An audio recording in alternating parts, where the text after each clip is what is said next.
The following podcast is a Dear Media production. Hi, I'm Cara Natterson. And I'm Vanessa Kroll-Bennett. Each week, we dive into the what and how of raising kids through puberty, that roller coaster of physical and emotional shifts for kids and parents alike. Combining reliable science and relatable parenting strategies, we will all learn about, laugh about, and yes, maybe even cry about adolescence, ours and theirs.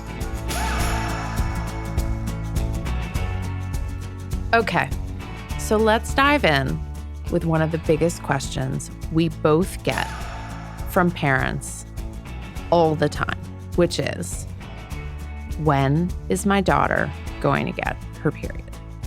If you had $1 for every time you were asked that question, you would be able to buy a small island somewhere. You and Johnny Depp. Where I would not need to answer that question anymore. It's a great question. And we're going to start, before we answer that fabulous question, with our own personal answers to that question. Vanessa, how old were you when you got your period for the first time? I was the actual exact average age of when a female gets her period. I was 12 years, 10 months, so like a month or two older than the average age. It was April Fool's Day. I had gone to my modern dance class and was in pearl pink footless tights and a leotard, which I had borrowed from a friend at a sleepover. And I got home and I went to change out of my tights and leotard. And lo and behold, there was sort of a dark brown, reddish goop in the crotch of my tights. And I was like, of course, I got my period on April Fool's Day. I think my parents were away. I think there was a babysitter staying with us.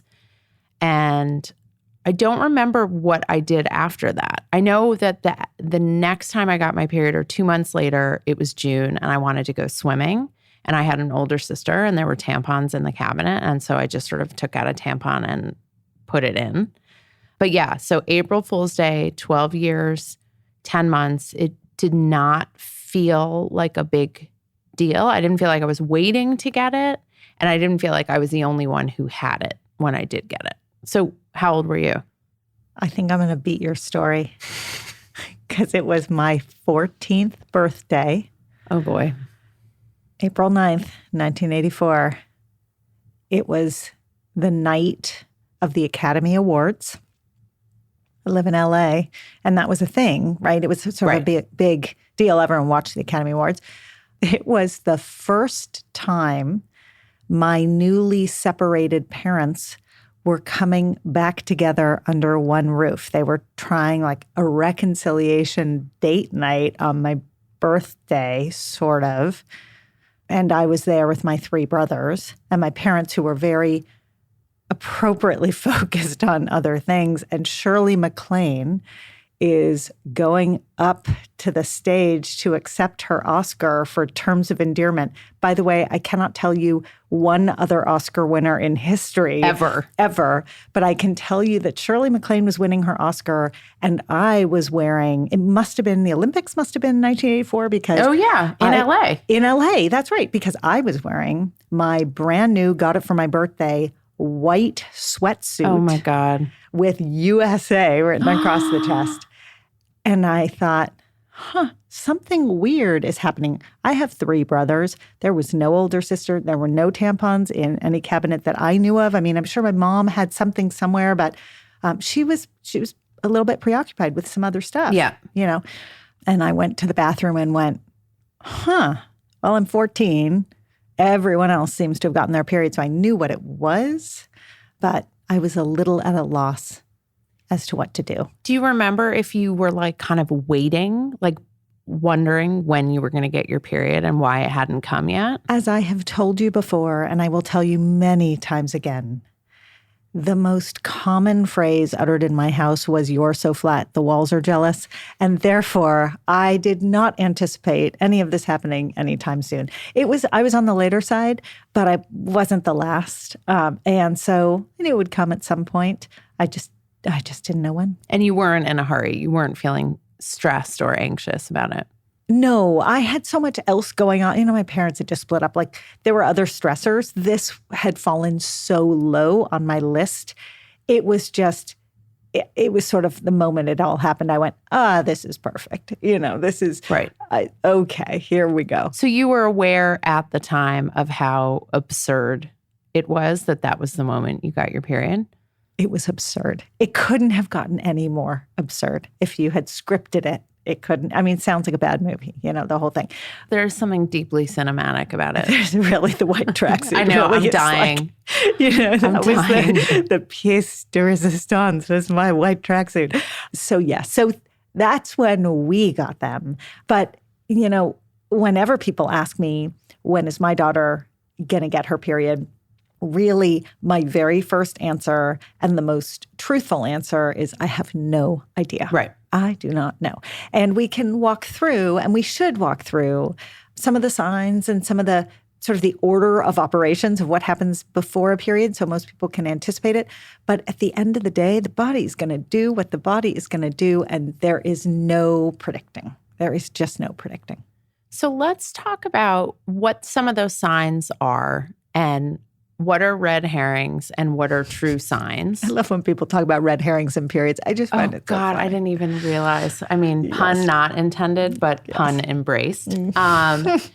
And yeah, kind of what is, because we have these like cultural assumptions of what is going to tell us that a girl's going to get her period versus like what you medically and scientifically have seen and experienced. So talk us through a little bit of that. Okay. Well, let's throw out some medical lingo for a sec, just to level the playing field. So if you hear these terms, they now make sense to you. Menarche is the first period.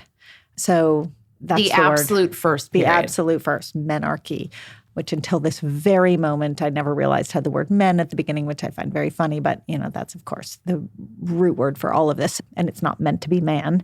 It's meant to be month, right? Yes, exactly. And so menarche is the very first period.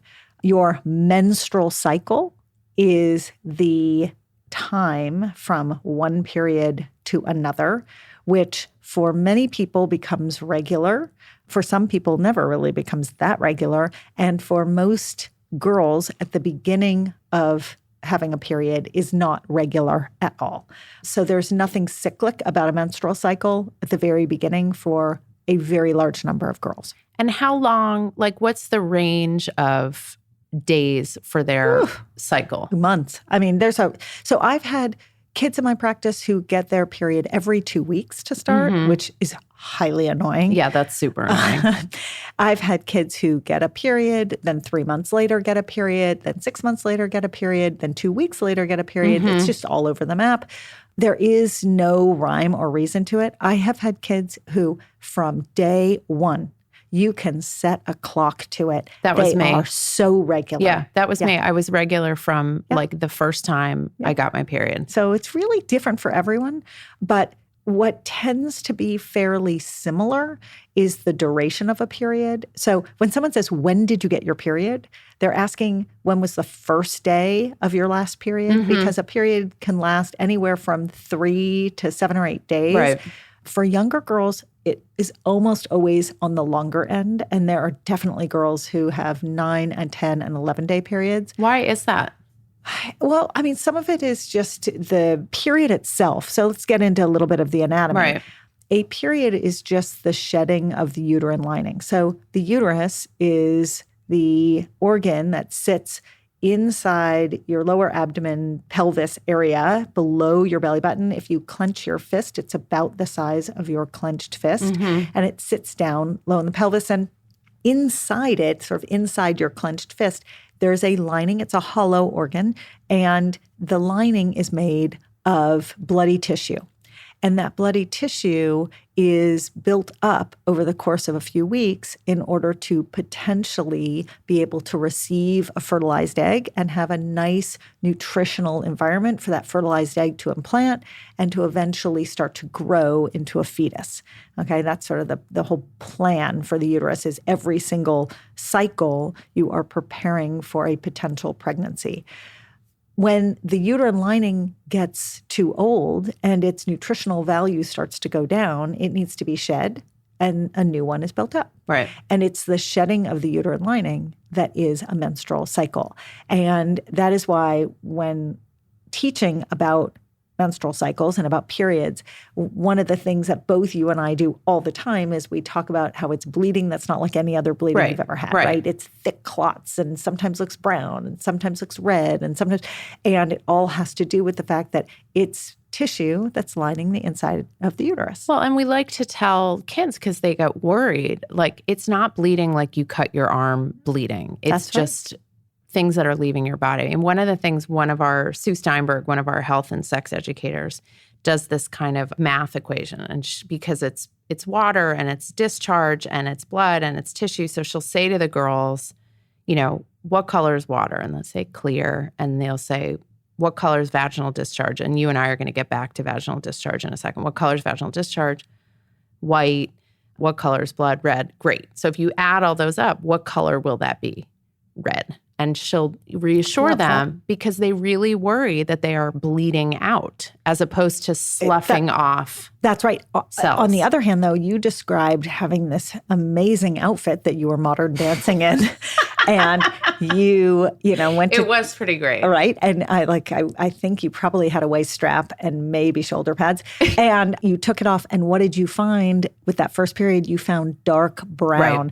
Right. Actually, the most common thing for kids to say is that they think they've pooped in their pants. Right. And why is it brown? Right. Well, it's brown because the bloody tissue has been exposed to oxygen, has been oxidized. And that's sort of what happens to metal that gets rusty. It gets oxidized. And so that when the tissue first sloughs off from the uterine lining and it sits there and the body doesn't quite know how to expel it quickly enough, it sometimes sits there and collects a little bit and oxygen comes in and just tinges it brown over time. So it is completely normal for not just girls for their first period to have these brown bits of tissue come out, but most women at the end of their period will notice that the period has gone from red to brown. The reason why tween and teen periods tend to last longer than adult female periods, there are a lot of reasons actually. One is that the hormonal fluctuations are different in young bodies. Another is that the lining that gets built up early on is a bit different than in older bodies. A third reason is that what I would call a period and what my daughter would call a period are different. So I would say, a period lasted for 3 days and then I had spotting for 2 days, where my daughter might say, my period went on for a week and a half. And we may mean the same thing, right? Because this idea of spotting, which is just occasional bleeding, it makes it seem like the duration of the period is endless when it is not always. But there are definitely young girls who have periods that last a whole lot, like true periods that last a whole lot longer. I mean, I also, on the flip side, I know someone who got her period and then didn't get it again for 18 months. Yes. And you tend to say that a female's period from the first period, it will take a couple of years to regulate, if it's going to regulate at all? Yes and no. So I do use that couple of year thing, but usually what I use it in reference to is height. So you were normal. You are normal. Not really, but that's okay. I've learned to accept You were normal from day one. You were regular from day one. Many girls are not. But you can often predict how much more height growth a girl has by measuring from the beginning of regular periods. You can march out 2 years. Usually, the bones continue to grow for 2 more years past the onset of regular periods. So my guess is that by the time you turned 15, you had reached your adult height. Yeah, I think that's right. Whereas I had no regular period all the way through high school. And in college, I distinctly remember one morning hitting my head on the shower head. That I continued to grow. I graduated high school about 5'4"-ish, and I grew at least a couple of inches in college. Oh, that's so interesting. So all bodies do it differently, but that's a good guesstimate. So if I'm a parent and I'm either wondering or worrying when, we're approaching summer, we're thinking about our girls going to go off to camp and get their periods, or they're starting to have sleepovers again now that they're able to get vaccinated.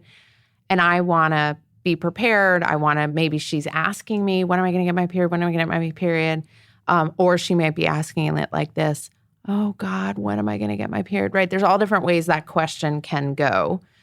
What are the conversations we want to be having with our girls? What are the signs we want to be looking for? What do we want to be asking them about in Can preparation? you throw in like 5 more questions there? So I'm gonna create a bulleted list. Okay, so the first, let me back up. I rely on your memory. Let me back up. So that's so good that you do, yes, because I don't. I don't even know what day or year it is. Let's be brutally honest. Should we start with what do they need to be prepared with, and then we can go to what are the signs that it may be imminent? Yeah, that'd be helpful. Let's start with that. I mean, we are going to do probably a separate episode where we go in deep with preparation tools yes. and so let's products. get that one just kind of off the table. Let's do that one at 30,000 feet for a second. Agreed. Because then we'll go deep. Okay. So if your child has had any sort of body education in school at all, by 5th or 6th grade, most kids have watched a video, certainly most girls. I hope most schools are starting to not ungender this and mix the genders in the classroom, but certainly most girls have seen a video or heard a little bit about getting their period. And so most girls by 5th or 6th grade are asking for a little kit to carry around. It's an interesting moment to recognize the average age of getting a period is about 12 and a half today. And that's significant because girls are going into puberty much younger than they ever did before, but they're not getting their period much younger. But 12 and a half, that's a 6th grader. So, and that's average, which means 50% of all girls have gotten their period before that. Yeah. Which means if you haven't started to have these conversations well before that, there's about a 50-50 chance that your child is going to be caught sort of empty-handed when she gets her period, if she gets it when not at home. So that's sort of a good thing to file away in your mind. And also, right? caveat, we don't know if the pandemic reality has or will impact the age at which girls are getting their periods. And frankly, we should do a whole episode on that because there is so much drama and so much talk about how COVID is impacting menstrual cycles, how is COVID vaccine? I'm asking that question. I am not making that statement. Yeah. Is COVID vaccine impacting menstrual cycles? And there's a lot of talk about that. So that's a huge we'll revisit that when we have more data and more information. That's right. So I always suggest to parents of girls who have the organs that will result in having a period. So a girl who has a uterus needs to then have some pads and a change of underwear on hand in a backpack or in a purse or in a bag, just at the ready. A lot of kids love to have that starting around age 11. They have heard enough about there's always that girl, right? Even earlier. I mean, we have girls who at 9 and maybe they're carrying it around for 2 years. Yes. And I love that. The younger, the more prepared. But sometimes you have kids who are a bit anxious about it. And so when we get into what are the signs of it's about to come, you can use those and you can kind of triangulate and go, okay, I see some of the signs and therefore I'm going to start packing the little bag with her and make sure she has. And it's a change of underwear with permission to, you can throw away the underwear that has the brown bloody mess in it if you're in a situation where you cannot wash that underwear. I threw away the pink pearlescent footless tights. Right. And that is I give you permission to do that retroactively because I think some kids feel very anxious about what to do with the evidence. At home, I teach every single girl, soap and water is amazing to get blood out, and all girls should start to learn how to wash underwear. You don't throw away every pair of underwear. And there's now period underwear, which we'll get into in other episodes. It's amazing, but that you have to learn how to wash. So, but if you're, at a friend's house for a sleepover and you really literally don't know what to do, I give you permission. You may throw away that underwear. And when you pack that period, we should call it the puberty podcast period pack. It will solve The all of PPPP. our alliteration needs in one fell swoop.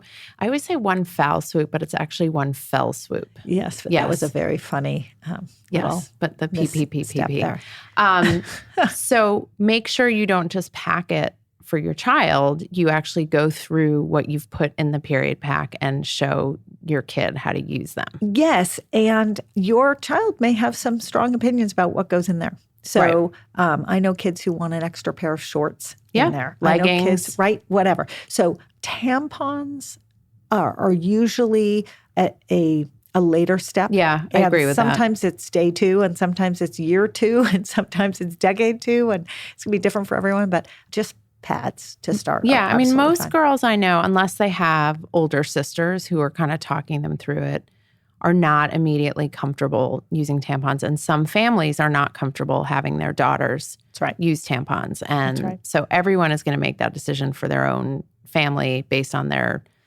culture and their That's right. background. And let's say you've messed up as a parent and you have just not done this yet and whatever, right? A lot of us mess up in a lot of ways and we just haven't, it didn't even cross our radar. Our girls know, and you can check in with them and make sure they know, you can just take toilet paper and create your own improvised pad Right. to put into your underwear. So what you do, and I actually teach this in a class with kids, you take a long piece of toilet paper, you fold it in half, you fold it in half again, you fold it in half again until it will fit as sort of a pad-shaped little silo in your underpants, and you just improvise and you just I've get through. totally done that. I've totally done that. 100%. So, it's not such a parent fail. You've just taught your child resilience. It's all good. And we encourage people to talk to their daughters ahead of getting their periods Yes. because, as we've talked about in other episodes, people have their puberty stories. And a lot of puberty stories we hear from females is having gotten their periods and not feeling prepared and Yes. how hard that was. Yes. The flip side, the upside of that is that many of those women say, I want it to be different for my own child. And so they are sure to prepare their daughters.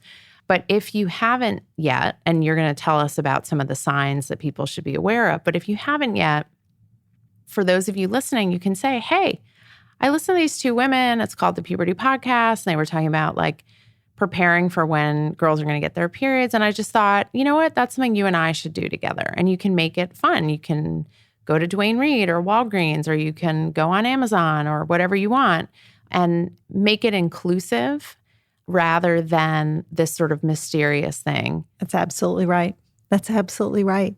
In fact, there's no secret conversation that happens with parents that shouldn't include kids about all this body stuff. So if you've got the child who's really not going to take it from you, have them listen to this podcast about the things they can do to prepare. Sometimes that feels bad to the parent because they want to be part of the process, but there's some kids who this is sort of a fiercely independent step, and they want to Own it. go buy the pads and order the period underwear and do the this and do the that, and that's great. That's it works for everyone. But so how do you know if you've got a kid who's even in the ballpark of getting her period, right? And I just want to add one thing, which is if you have males living in your house, let them see how you put on Totally. a pad. Let them see, not, while you're standing there naked in your bathroom, but show them, out on a pair of underwear, show them how it works, show them the mechanics. I showed my boys the engineering of a tampon, and they were like, oh, that's so cool. And I'm so glad that I actually can see how that works, because it was like a total mystery to them. TikTok is an amazing venue for so many reasons. One of the most fascinating trends I saw recently was a trend where girls were showing their boyfriends how tampons worked by slipping tampons into water bottles and showing how they can expand and how they hold liquid. And it's just an amazing thing. I think there's so much more cultural acceptance for conversation around all of this that when we were growing up, what might have been a little taboo for someone who is not going to get a period is no longer taboo. So we've taken many, many, many strides forward to get there. There's nothing taboo about having a period. Right. There's nothing gross. There's nothing dirty. There's nothing negative.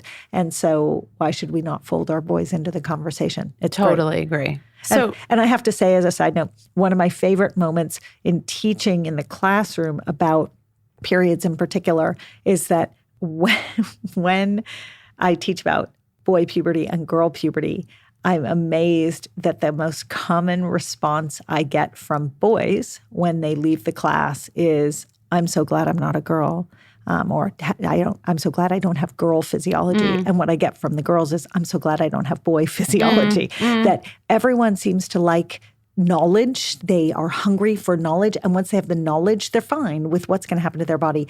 I think it's an interesting moment to pause and talk about the gender spectrum for a second. Yeah.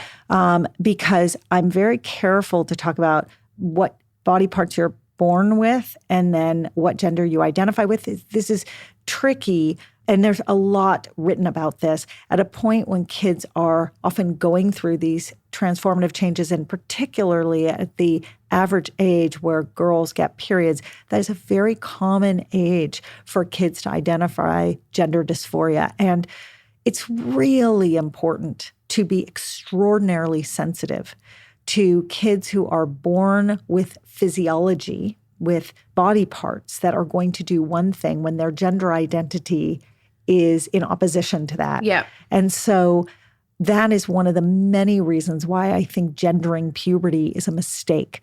I think every gender should learn about what happens to different bodies as a result of different hormones in different environments, period, full stop. It does not define, though, who the child is.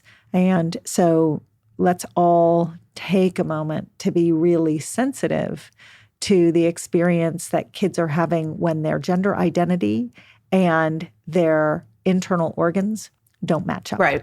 Yeah. I mean, I think culturally now I hear people refer to it as people who menstruate, people who get periods, right? That's an inclusive way of saying it. I will push back on one point, which is that I think there are times when kids of different genders need a space with other people who identify in that gender to raise questions and bring up kind of more complex or sensitive topics, because there are things that they're just not going to bring up in a mixed gender setting. I think that's for sure. And it's not that I think all of it has to be taught mixed gender, but I think we have siloed this sort of the concept of puberty teaching for so long, and I'm watching the culture and it's not being siloed quite as much anymore. Right. And I think that's very progressive. I agree. That to me is a really great thing. And I have kids who have transitioned, who edit my books and who give me feedback about what it's like to read a book about growing up as a girl or growing up as a boy when they have transitioned. Mm-hmm. And that is some of the most robust feedback I get on my writing is from those kids who have very unique experiences, or maybe not so unique experiences. And when you say transition, you mean transition from one gender to another? Yes. Yeah. Yeah. Some of the most insightful comments I've ever gotten are from kids who have lived in a body that doesn't feel like their body, and their body's going to do what their body's going to do. And that is hopefully, as our culture continues to broaden the conversation and include everyone, hopefully those voices become even louder, because we have so much to learn from people who experience puberty in this way. Yeah. But let's go back to some of the signs that a period's coming, because I think it really helps parents know when they have to step it up. Right. So the most common first signs of puberty in girls are mood swings and breast budding. And breast budding is when you have underneath the nipples, it looks like a stack of 3 or 4 dimes has suddenly just popped up. It's a very tender capsule right under the nipple. And then the breasts develop very slowly, sometimes over months, sometimes over years, and they grow. And it's normal for them to come and go. Like sometimes there's signs of budding in breasts, and sometimes they look smaller and one side may develop and not the other side. Yeah, buds usually don't disappear. Once a bud is there, it's there. The breast tissue itself definitely shifts shape and size constantly. As you know, we as women know that like week in and week out, we may wear different bra sizes, right? 100% it's normal for one breast bud to come up before another. Probably the most common worry associated with that is breast cancer. Right. Girls feel a lump on one side and they think there's something really wrong with them. So to all parents who are dealing with that, that is very typical. It's actually more typical for one to pop up first than it is for them to pop up perfectly synchronously. So when you start to see breast growth, that's an early sign that, okay, the body could have a period at some point soon. I don't think I've ever seen a girl get a period with no breast growth. And it makes sense. Estrogen is the hormone that tells the breasts to grow. Estrogen is also the hormone that is sort of the most central player in the menstrual cycle. It's estrogen, progesterone, LH, and FSH. Those are the 4 hormones that rule the menstrual cycle. And so it's really hard to imagine a scenario in which a body is not responsive to estrogen at the breast level, but is responsive at the ovarian level, which is what's happening with menstruation. Right. So that's why you almost always see, but you don't necessarily have full adult breasts when you get your period. You just have some breast growth. And most girls, there's this 2-page spread in the Care and Keeping of You that girls can stage their breast growth. It's a very famous 2-page spread. And I'll just say, if you're stage 3 or 4, that's sort of in the ballpark of when a lot of girls get their period. There are 5 stages total. The other, and I think this is a much more sensitive sign, is discharge. Yeah. So discharge is a mucousy liquid that is produced by the vagina. The vagina is a muscle. It's a long muscle, and its outlet is the vulva or the lips of what a lot of people call the vagina, but the vagina is actually the long muscle inside. And the vagina secretes this mucousy fluid to keep itself clean. It's kind of an unbelievable process. It's like boogers in your nose, wax in your ear. That's exactly mucus in your eyes. And it's elegant, actually. I just want to say, and I'm actually in the middle of writing about this, it is so astounding to me that people don't talk about vaginal discharge, and it is something that happens to females from like the beginning of puberty for decades, almost every single day. And it is just unbelievable to me that is like no one talks about it. It is very funny that of all the things that we're super comfy talking about in the world today, discharge just doesn't seem to be one of them. So you and I talk a lot about normalizing that conversation, and that is one of the earliest conversations I think parents should have with their daughters, which is this stuff is stone cold normal. This, you should see it. This is what it is. This is what it looks like. So it looks like yellow-ish, slightly white-ish, clear mucus. It looks like, you blew your nose and it's just that clear, stringy mucus. It does not look thick, white, and curdly. Right. That is typically a yeast infection. Right. It just looks clear and sort of stringy or mucusy. And what happens is that as the hormones are starting to cycle, and as the body is getting ready to start ovulating, your body starts to produce discharge more regularly. So young girls might have discharge once a week, twice a week, but by the time they're getting ready to have their period, usually they're having discharge every day, and usually the discharge comes every day for 3, 4, 5, 6 months before they have a period. Right. And it's maybe heavier, maybe stickier, maybe thicker, not necessarily. How often is it common to have a little blood in the discharge before menstruation begins? It's possible. Sometimes the body has a little fake mini period. Yeah. It's possible. Usually it's clear. Okay. Usually it's clear. So for those of you who have never talked to the females in your house about vaginal discharge, here's your homework assignment. Good. Homework about vaginal discharge. I know. Cara always gets annoyed when I talk about homework. It's really important because the number of girls that I've had in puberty workshops, when I say to them, hey, you know that white stuff in your underwear? And it's totally normal. And every child in the room looks around and says, oh, I thought I was the only one. I didn't know. I thought something was wrong with me, right? So vaginal discharge in girls before they get their periods is totally normal. It's good for you. It's actually really healthy. And as I say to the girls, it's incredible. Your body is cleaning itself in a really, what did you say, elegant way? It's very, my daughter will cringe if she listens. And vaginal discharge. We're going to we're going to upend the paradigm of vaginal discharge. It is now elegant.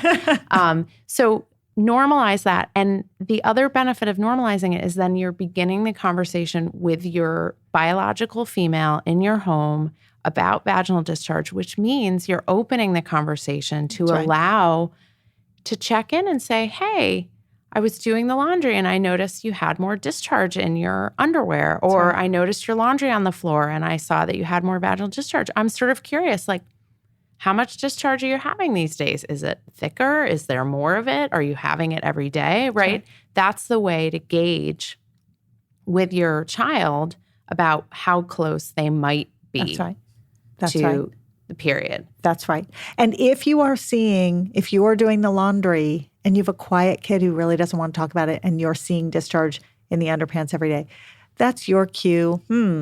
If we haven't packed that period bag, let's do it now.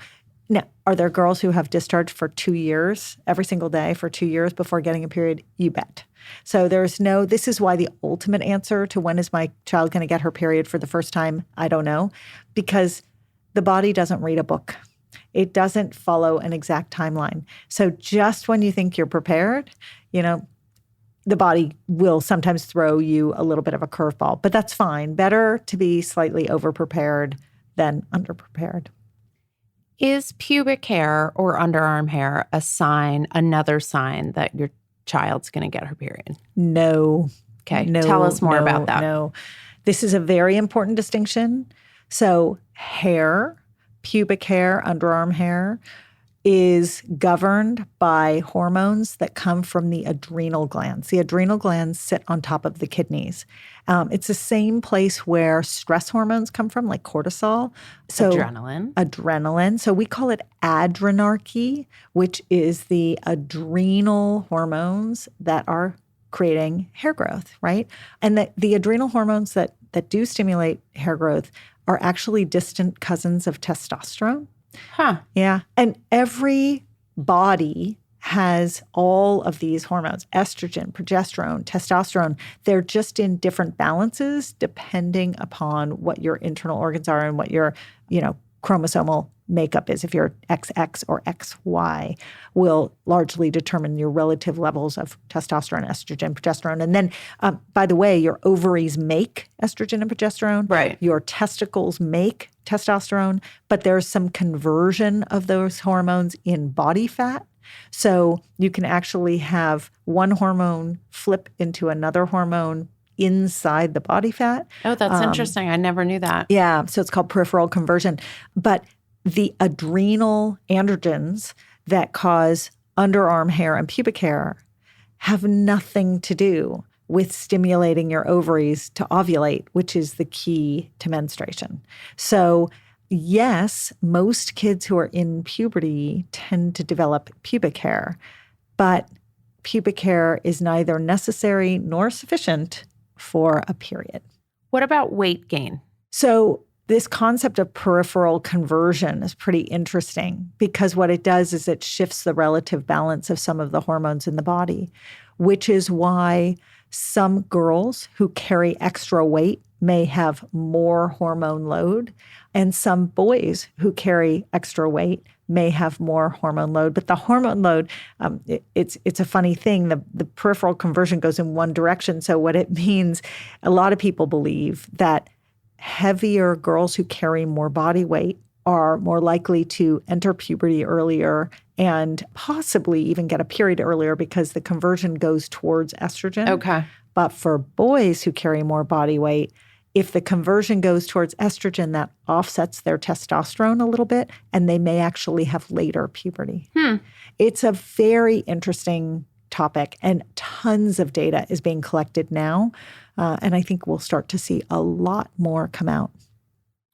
And what about things like hip widening, just sort of like, as you mentioned on another episode, just sort of the curves beyond breast development? Is that a companion or is that? It is. So, one of the reasons the hips widen is to make the pelvis bigger so that at some point in life, a female can deliver a baby vaginally.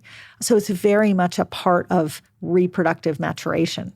I once had a midwife, while she was doing an internal exam on me, say, "You have a fabulous pelvis."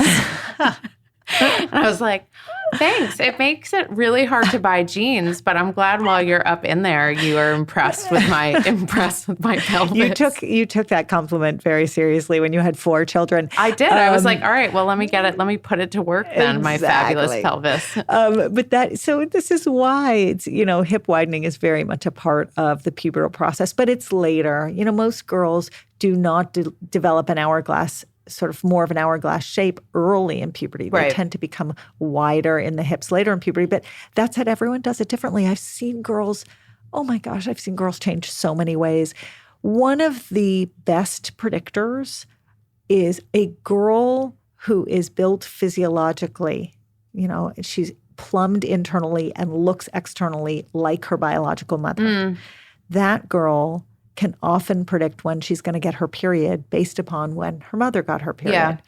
But it doesn't always work that way. My daughter and I have different shapes. And so when she got her period 2 years before I got my, in relative age, before I got my period, I wasn't at all surprised because we've got different shapes and it always feels like our plumbing is a little bit different, and it made sense that sort of our hormonal cycling would be different.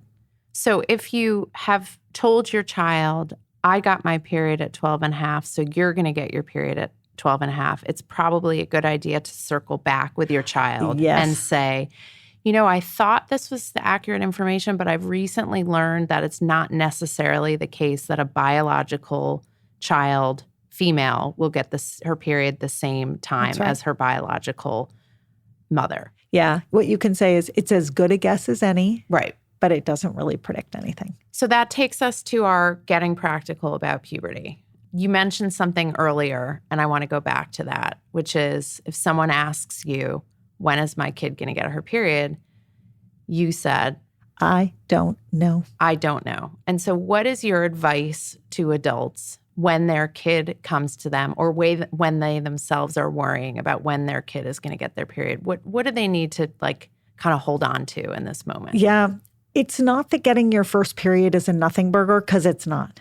But it's not the epic moment that we all sort of buy into.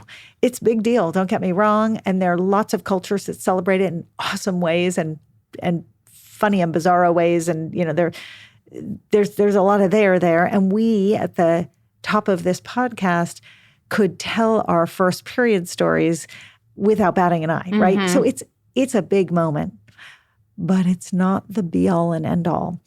The normal range for getting a period for the first time, menarche, is anywhere between 8 and 16 years old. So if you've got a whole lot of buildup for one day that's going to fall somewhere between your daughter's 8th and 16th birthdays, and by the way, there's some that get it later than that still, but the normal window is 8 to 16, you're holding breath for a really long time. Yeah. So I would unpile some of the importance. And, when she gets it, great. And if you're into celebrating it, great. And if she's into celebrating it, great. But if it feels to her like, hey, just check that box and I'm good, that's great too.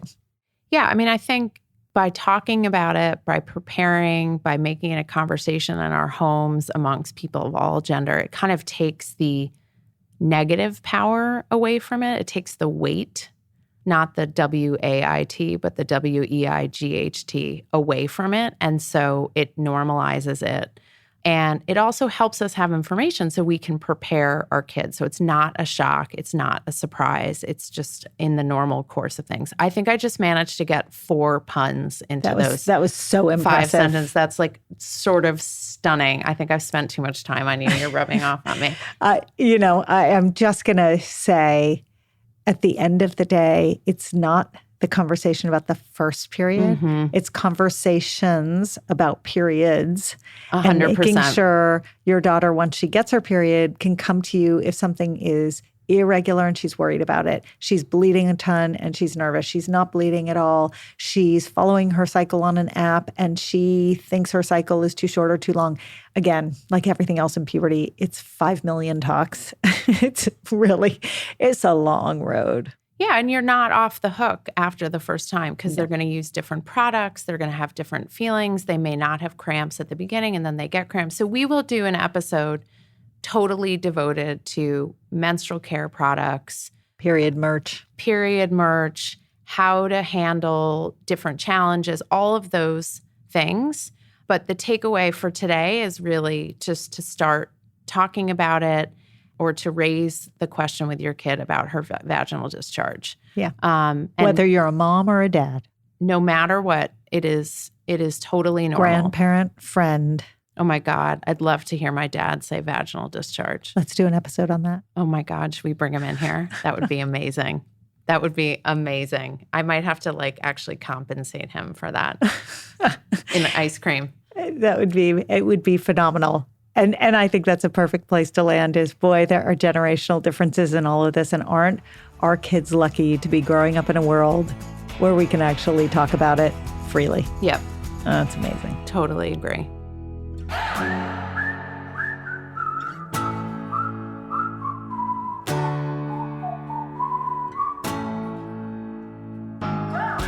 Thanks so much for listening. You can follow us anywhere you get your podcasts or check out our Instagram @thepubertypodcast. If you have questions or stories to share, email us at thepubertypodcast@gmail.com. And for more puberty info, check out myumla.com or dynamogirl.com. Bye.